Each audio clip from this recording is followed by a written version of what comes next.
औज़ुबिल्लाहिमिनश्शैतानिर्रजीम बिस्मिल्लाहिर्रहमानिर्रहीम। अस्सलामुअलैकुम। इलामा मजलिसी बहरुल अनवार में तहरीर करते हैं जिसके रावी ज़ैद निसाज हैं। वो बयान करते हैं कि मेरे पड़ोस में एक शख्स रहता था। ये शख्स कपड़े उतार कर गुस्ल करना चाहता था। मुझे इसकी पुश्त पर एक लंबा जख्म नजर आया जिससे पीप बह रही थी। इस शख्स ने मुझसे कहा कि जख्म की वजह से गुस्ल करने से काफिर हूँ, तुम मेरी मदद करो ताकि मैं गुस्ल करके नमाज जुमा अदा कर सकूं। मैंने कहा मैं तुझे गुस्ल में मदद देने को तैयार हूँ, मगर मेरी ये शर्त है कि तू गुस्ल से फारिग होने के बाद मुझे इस जख्म के बारे में जरूर बताएगा। ये कैसे लगा और कब का जख्म है, क्योंकि जख्म से ऐसा मालूम होता है कि यह जख्म अभी ही लगा है। इसने मुझसे वादा किया, मैंने गुस्ल में इसकी मदद की। जब ये शख्स गुस्ल से फारिग हो गया तो मैं इसके करीब बैठ गया और इस जख्म का अहवाल बताते हुए कहने लगा, हम 10 दोस्तों का टोला था। हमारा मस्कन कूफा था। लूट मार, चोरी, मुसाफिरों को लूटना हमारा पेशा था। इसी पर हमारी गुजर थी। हर रात एक दोस्त की जुम्मा होती थी कि वो तमाम खाने का इंतजाम करे। मैं घर जाकर सोया तो मेरी बीवी ने कहा कि कल तमाम पेश करने की तुम्हारी बारी है, जबकि घर में खाने को कुछ नहीं। आज जुम्मा की रात है, लोग नजफ की जियारत के लिए जा रहे हैं। ये मौका भी अच्छा है और माल भी बहुत मिल जाएगा, क्योंकि जियारत पर लोग मन्नतों का रुपया और सोना चढ़ाने जाते हैं। मैं उठा, अपने हथियार सजा कर रास्ते में एक खंदक में अपने शिकार के लिए छुप गया। काफी अंधेरी रात थी। लूट मार करने के लिए इससे बेहतर रात और क्या हो सकती थी। इतने में मुझे दूर से 2 कदमों के चलने की आवाज सुनाई दी। मैं होशियार हुआ, वो दोनों बहुत करीब आ गए। मैं खंदक से बाहर निकला और इनके सामने खड़ा हो गया। देखा तो ये दोनों औरतें थीं। एक काफी उम्र सीधा थी और दूसरी जवान थी। मैंने इन्हें खंजर दिखाया और जेवर और नकदी निकालने पर मजबूर कर दिया। ये दोनों औरतें बेबस हो गईं और अपने जिस्म का जेवर उतार कर मेरे हवाले कर दिया। मगर मेरे दिल में शैतान ने वसवसा डाला। मैं इस जवान लड़की की इज्जत को पारा पारा करना चाहता था। इस पर बूढ़ी औरत ने कहा, तूने तमाम नकदी और जेवर तो हमसे ले लिया है, अब मेरी बच्ची को दागदार न कर, हमारा सारा खानदान रुसवा हो जाएगा और हमें अब छोड़ दे। हम मौला अली की जियारत को जा रहे हैं, तुझे इन्हीं का वास्ता देकर कहते हैं कि हमें छोड़ दे। मगर मेरे दिल में इस कदर खलल आ चुका था कि मैंने इस बुढ़िया की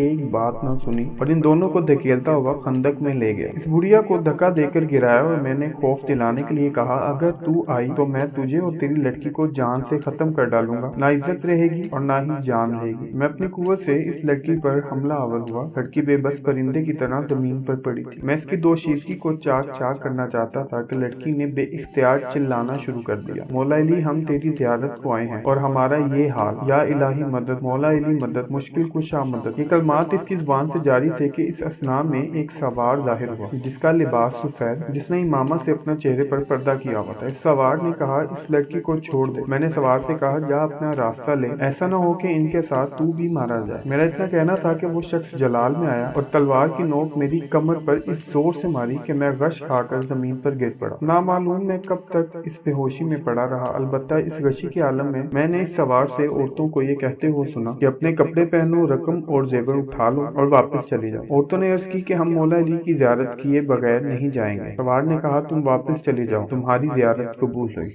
उम्मीद करता हूँ आपको मौला अली सरकार का ये मौज़ा पसंद आया होगा और हमारे चैनल को सब्सक्राइब करें ताकि इस तरह के मजीद मौज़ात आप तक पहुँच सके। बहुत शुक्रिया।